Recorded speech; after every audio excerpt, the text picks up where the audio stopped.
Hoy comenzó parte del desalojo y demolición del denominado campamento El Trébol, ubicado en la comuna de Maipú, que alberga a 380 personas, en su gran mayoría venezolanos y colombianos.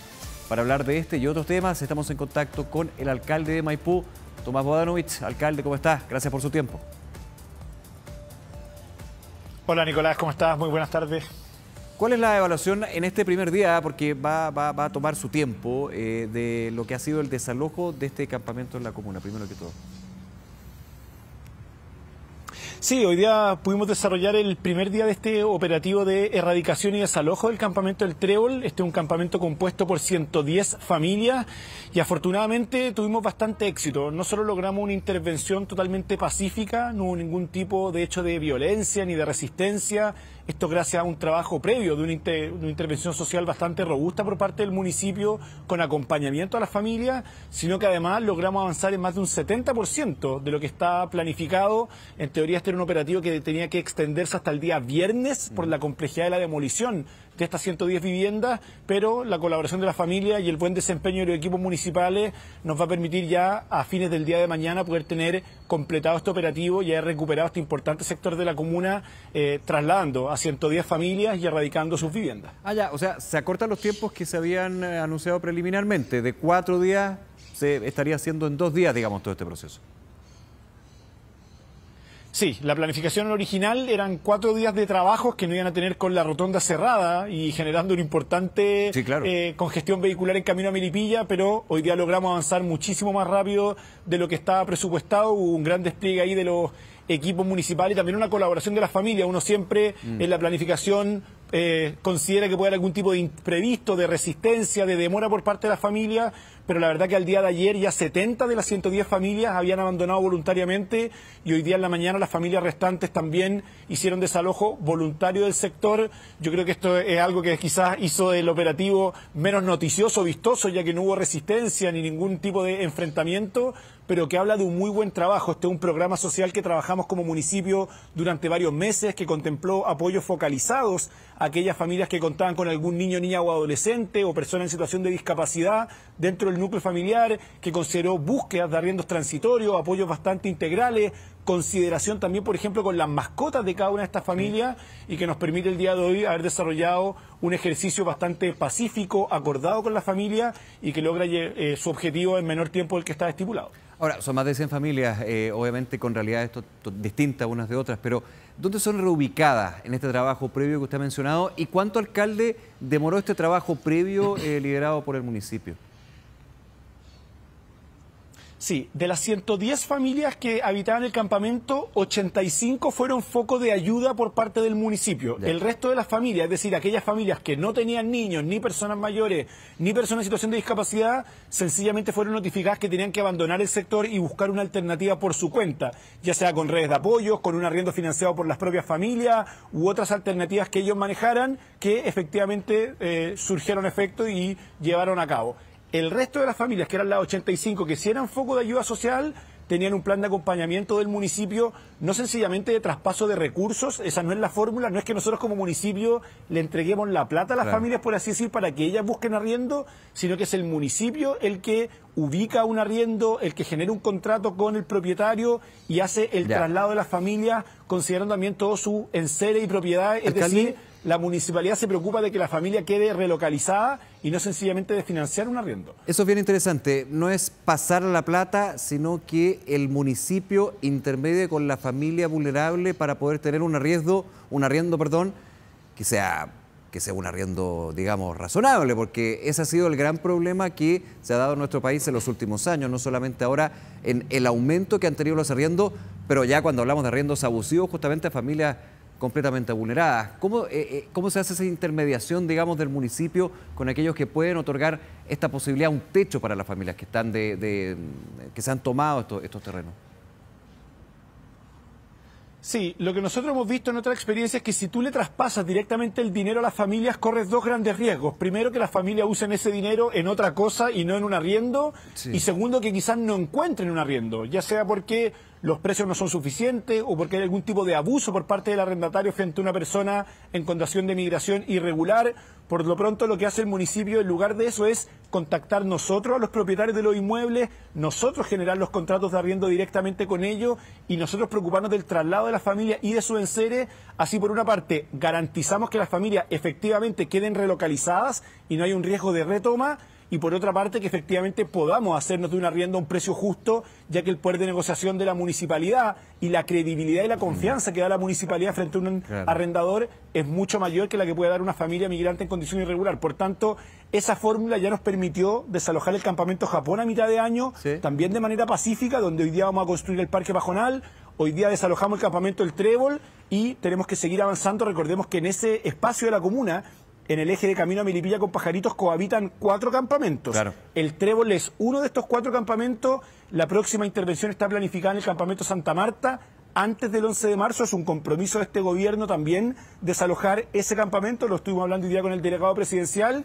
Y ya nos van a quedar para el transcurso del próximo año los campamentos Latinoamericano y Vicente Reyes, donde esperamos también contar con la colaboración y voluntad política del próximo gobierno, porque este es sin duda un esfuerzo que no podemos hacer solos como municipio, requiere de intervención policial y del apoyo de otras instituciones del Estado, así que esperamos en lo posible, si todo sale como está planificado, ya en el transcurso del año 2026 haber recuperado la totalidad de ese sector de la comuna. Voy a ir a eso, a los pasos en términos de esta problemática, pero déjeme ir con un punto en términos de la ayuda para que las familias pudieran ser reubicadas.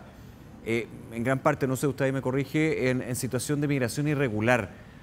Me imagino que algunas de ellas sin identificación o con problemas de identificación. ¿Cómo se puede ir desarrollando este tema del arriendo, de la reubicación, cuando hay esa problemática, digamos, desde el origen de esa familia, de por qué está tomándose ese terreno, digamos? Mire, el 85% de las familias del campamento del Trébol eran familias migrantes en condición irregular. Perfecto. El 95% son migrantes, pero el 85% están en condición irregular. De hecho, muchas habían llegado hace poco tiempo a Chile, usaban esto como hogares temporales, cargaban muchas con niños y niñas, más de 150 niños y niñas en el campamento. Y por lo mismo para nosotros, por un lado, era muy importante dar la señal política clara de que ese espacio hay que recuperarlo y nosotros estamos convencidos de que este país hay que ordenarlo en materia de toma irregular de terreno, pero eso no puede significar deshumanizarnos en la acción. Y hay que tener en consideración que en ese campamento, por mucho que tengamos que erradicarlo y recuperarlo, también hay que considerar que allí hay niños y niñas que no pueden ver vulnerados sus derechos, que hay trayectorias familiares bastante trágicas, por así decir, de historias de vida de personas que vienen arrancando de situaciones políticas bastante conflictivas como son las de Venezuela, que han tenido que enfrentar un montón de precariedades, que no tienen redes de apoyo, que no tienen documentación muchas veces para poder ejercer un montón de trámites. Lo que nosotros encontramos en el campamento no era una resistencia, eran familias que estaban muy dispuestas a abandonar el campamento, pero que a veces estaban desesperadas porque no tenían forma de hacerlo. No tenían papeles, no tenían redes de apoyo, no tenían recursos, y en la medida que se estableció canales de diálogo, una relación de confianza y un apoyo íntegro, encontramos una muy buena voluntad de parte de ellos de poder hacer abandono del espacio, entendiendo que era una ocupación no solo absolutamente irregular, sino que también muy riesgosa para la vida de ellos mismos y de su hijo. Recordemos que en ese campamento pasa un oleoducto, pasa un gasoducto, hay un canal de regadío, es una rotonda de una autopista donde pasan vehículos pesados que transportan combustible. Tenemos ahí cerca Metrogas, Gasco, Abastible, Copec. Es decir, era muy riesgoso para las familias estar ahí. Ellas así lo entendieron y colaboraron con todo el proceso, y ahí obviamente nuestros equipos sociales fueron viendo de qué manera poder ir generando estas ayudas con personas que están de manera irregular a través de los RUT FONASA, a través de la atención de salud primaria, regularizando a algunos de los niños y escolarizándolo y generando un paquete de apoyo que en el fondo nos permite que hoy día las familias hayan salido del sector y podamos recuperar el terreno, pero también tengamos una consideración y un acompañamiento para que puedan desarrollarse de buena forma. Claro, hay una mirada integral previa, digamos, a llegar al desalojo. Y un poco lo que nos va contando usted, alcalde, lo hemos visto en otras experiencias de otros municipios, de alguna manera de ver fuera de la caja y entender la problemática. Yo no digo que otros alcaldes no entiendan la problemática cuando hay que cumplir la ley, pero efectivamente también hay un tema, y ahí le quiero hacer la pregunta. Esto es lo que sucedió con el campamento El Trébol. ¿Esa misma situación se puede replicar en los otros campamentos que usted mencionaba, por ejemplo el campamento Santa Marta? Por cierto, nosotros queremos mantener la misma estrategia. Queremos ordenar Chile sin deshumanizarlo. Acá no es necesario ser un bruto o un violento para poder traer orden a un espacio. Se pueden tener consideraciones humanitarias, se puede entender que esto es un problema integral que requiere de un apoyo social por parte del municipio, pero a su vez ser bastante claro y entender que esos terrenos fueron tomados irregularmente, que eso genera una serie de inconvenientes en materia de seguridad para quienes viven allí, pero también para los vecinos aledaños, y que aquí tiene que imperar el Estado de Derecho y la voluntad política del municipio de recuperar estos espacios para nuestra comuna. Ahora bien, eso se hace teniendo una serie de consideraciones. A mí me tocó, vengo llegando ahora del albergue municipal, sí, conversar con la familia, ver a los niños, compartir con ellos, entender que hay historias de vidas, que hay dramas humanos detrás, que hay derechos que no pueden ser vulnerados, y yo creo que uno tiene que lograr un equilibrio entre un apoyo social integral, pero también una claridad política de que el Estado de Derecho debe respetarse y que tenemos que avanzar hacia un mayor orden en la comuna y en el país en general. Ahora, en su experiencia y con otras experiencias que hemos ido conociendo alrededor de Chile, digamos, ¿qué se hace con aquellos terrenos donde la delincuencia es el que lleva la ley, digamos? Y ahí se genera un problema en términos de las familias que quieren una mejor situación, pero aquellas familias que no les queda otra y terminan con fuera del Estado, digamos. Y esa es la complicación para muchos municipios, muchas autoridades cuando llegan a acatar la ley, pero también tratar de humanizar esta situación cuando encuentran esta pared, digamos, que es el narcotráfico, organizaciones criminales. Yo no quiero decir que todos los campamentos, para nada, no voy a eso, pero sí, lamentablemente existe, se da una situación de vulnerabilidad donde aquellos aprovechan también eso. Bueno, y eso fue lo que dificultó en gran parte la intervención en este campamento. Recordemos que en este campamento apareció hace varios meses ya el cadáver del exteniente Ronald Ojeda, sí, claro, que se dio una presencia de crimen organizado muy acotada, muy aislada, pero que era real y existente. Y eso evidentemente dificulta la intervención municipal porque requiere también darle espacio a las investigaciones policiales que allí ocurren. Yo creo que acá uno tiene que ser muy claro. Lo primero es hacer valer el Estado de Derecho y todo el rigor de la ley. Y si en estos campamentos se están cometiendo delitos, el deber del Estado es ir, investigarlos, sancionarlos y erradicarlos del lugar. Y evidentemente, si otras familias lamentablemente se ven involucradas en esto, bueno, el primer deber del Estado es hacer valer el Estado de Derecho y el imperio de la ley. Luego eso no quiere decir que uno tenga que deshumanizarse en la acción, que ser un bruto, que ser un violento, que pensar que esto se resuelve únicamente golpeando la mesa con fuerza. Lamentablemente es un problema muchísimo más complejo, muchísimo más profundo, que tiene más variables, que requiere una intervención mucho más íntegra, pero que hemos demostrado el día de hoy que cuando se hace con tiempo, con trabajo, con planificación, con colaboración de distintas instituciones, uno puede llegar a un buen objetivo. No es necesario tener que forzar familias, tener que enfrentarse con familias, tener que generar climas de caos o violencia para recuperar un sector. ¿Perdón? ¿Usted espera que el gobierno, a partir de marzo, el gobierno de José Antonio Kast, tenga también esas consideraciones con lo que fue una campaña donde migración irregular, el hacer cumplir la ley, la situación de los campamentos de Itoma, fue parte también de la discusión electoral? Por cierto, yo creo que Chile hay que ordenarlo, pero sin deshumanizarlo. Ese es el gran principio. Yo creo que todos estamos de acuerdo que en Chile hay que poner orden, hay que normalizar un montón de situaciones que no se están desarrollando debidamente. Las personas quieren mayor seguridad, quieren que se respeten sus derechos, pero eso no nos puede llevar a una reflexión social y no solo una acción política de deshumanizar al otro. Uno también tiene que entender que al frente hay personas con historias de vida, con drama humanitario, con resguardo de derechos de niños y niñas que no son los responsables de esta situación, y yo creo que es posible ordenar este país sin deshumanizarnos, sin perder empatía, sin dejar de tener consideraciones por el otro, y yo creo que ese es el equilibrio difícil de encontrar, de ver cómo vamos por un lado generando mayor ordenamiento, no solo con las tomas irregulares de terreno, que por cierto son un gran tema, pero no son el único, pero también resguardando situaciones humanas y familiares que son bastante dramáticas y que con un poco mayor de trabajo, de intervenciones más íntegras, también nos podemos hacer cargo de ellas. Esto no se trata de poner a las personas migrantes primero en la fila, de torpedear derechos de personas que vienen hace tiempo postulando a la vivienda. Lo que nosotros hemos hecho es sencillamente dar espacios de diálogo, tener consideración, poder dar alternativas de arriendo transitorio de hasta un máximo de 3 meses. Aquí a nadie se le ha regalado una vivienda, se le ha adelantado la fila del subsidio, nada de eso. Solamente se da un apoyo temporal para que las familias puedan tener una salida pacífica y no traumática y podamos resguardar dentro de todo el drama humano que están viviendo esos niños ciertos derechos mínimos para que evitemos acciones que sean traumáticas en su desarrollo.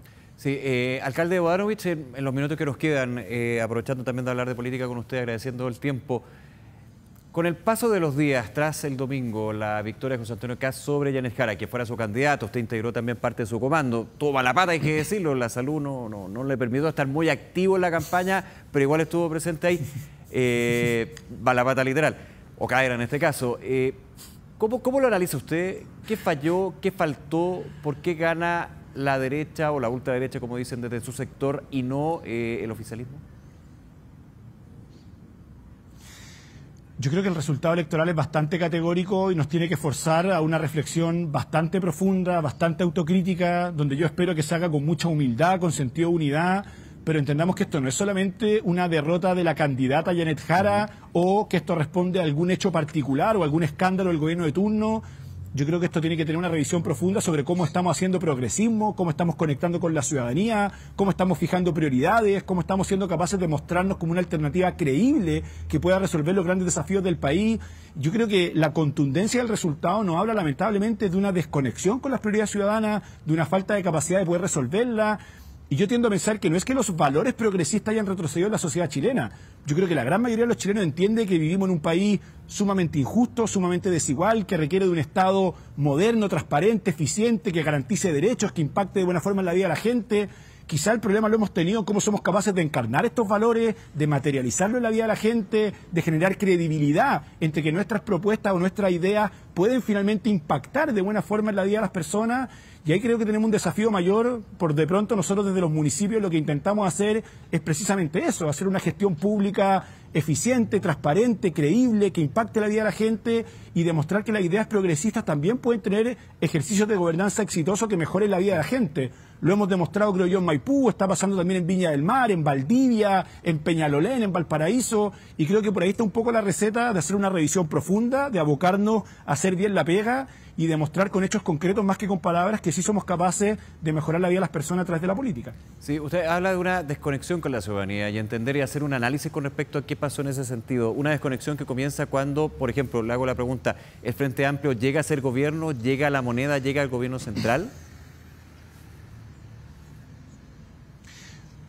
Yo creo que, bueno, Chile ha cambiado bastante su reflexión en los últimos años, se han reordenado también las prioridades y yo creo que poder tener una sintonía fina con qué es lo que las personas esperan de la política es importante. Y yo creo que es indesmentible que hoy día la principal prioridad, preocupación, angustia de las personas tiene que ver con las condiciones de seguridad en las que vive, con poder salir tranquilo a tomar una micro, a ir a estudiar, a ir a la pega, a jugar en la plaza con su hijo, a ir a comprar el pan. Y hoy día la política o el Estado no están siendo capaces de dar esa sensación de seguridad a las personas, de garantizar ese derecho, y quizás las respuestas o las reflexiones que nosotros hemos dado no están siendo suficientes. Yo creo que se ha avanzado un montón en materia de seguridad, se han tomado políticas públicas que realmente yo sé que van a tener un impacto, pero la gente no lo está percibiendo así, no estamos siendo capaces de demostrar con hechos concretos que la seguridad en este país avanza, y eso yo creo que nos tiene que llevar a una reflexión bastante profunda de por qué las personas no ven en nuestras propuestas ni en nuestra visión la posibilidad de vivir más seguro, siendo que hoy día la seguridad es la principal preocupación y necesidad de todas las personas, y ahí yo creo que como proyecto político de izquierda tenemos que hacer una reflexión bien profunda sobre cómo estamos abordando las materias de seguridad. Lo último, alcalde, ¿qué espera del gobierno de José Antonio Kast y del rol que va a ocupar su sector como oposición al gobierno? Yo ya lo dije anteriormente, nosotros desde los municipios vamos a poner siempre a las personas por delante y el bienestar de nuestras comunas y del país, y vamos a contribuir con el gobierno de turno en todo aquello que beneficie a nuestros vecinos, pero también obviamente vamos a ser los primeros en defender a nuestros vecinos frente a cualquier medida que nosotros creamos que signifique un retroceso en sus derechos o en su calidad de vida. Pero evidentemente respetamos al presidente electo, creemos que fue capaz de sintonizar con una gran mayoría de chilenos y chilenas, fue electo democráticamente, y lo que nos queda a nosotros como alcalde es contribuir con el nivel central para poder mejorar la vida de nuestros vecinos. Así que nada, creo que se le viene un desafío complejo, creo que su principal adversario, más que la izquierda, van a ser las propias expectativas que ellos generaron en la ciudadanía. Gobernar es un ejercicio complejo, no es de recetas mágicas, no es de grandes anuncios, tiene que ver con un trabajo sostenido, riguroso, que toma tiempo, que tiene un montón de adversidades, pero por el bien de Chile esperemos que le vaya bien y estaremos dispuestos a colaborar en todo lo que se pueda. ¿Y el rol del Frente Amplio como oposición? Yo creo que el rol de la oposición es generalmente el mismo. Uno tiene que tratar de contribuir en todo aquello que le haga bien al país, pero también saber poner los frenos y generar las defensas necesarias cuando creemos que la idea o las propuestas que se proponen no van en beneficio de la gente. Yo creo que claramente, y no va a ser sorpresa para nadie, que tenemos una visión de sociedad y de país muy distinta a la de José Antonio Kast. Y seguramente en algunas materias tengamos opiniones que son discordantes. Yo creo que mientras estas se manifiesten con respeto, con un ánimo colaborativo y dentro de los marcos institucionales, es parte del ejercicio de la democracia, obviamente, defender nuestros campos de ideas, defender los derechos que nosotros creemos que han avanzado estos últimos años. Eso no significa entrar en una dinámica de trinchera ni descalificaciones. Yo no entiendo así la política, pero sí obviamente de hacer valer nuestras ideas, nuestros pensamientos y defender aquello que nosotros creemos que es importante para las personas. Alcalde Tomás Bodanovich, gracias nuevamente por esta conversación, alcalde, que esté muy bien. Nos vemos. Vale, Nicolás, un abrazo grande, muy buenas tardes. Igual, gracias.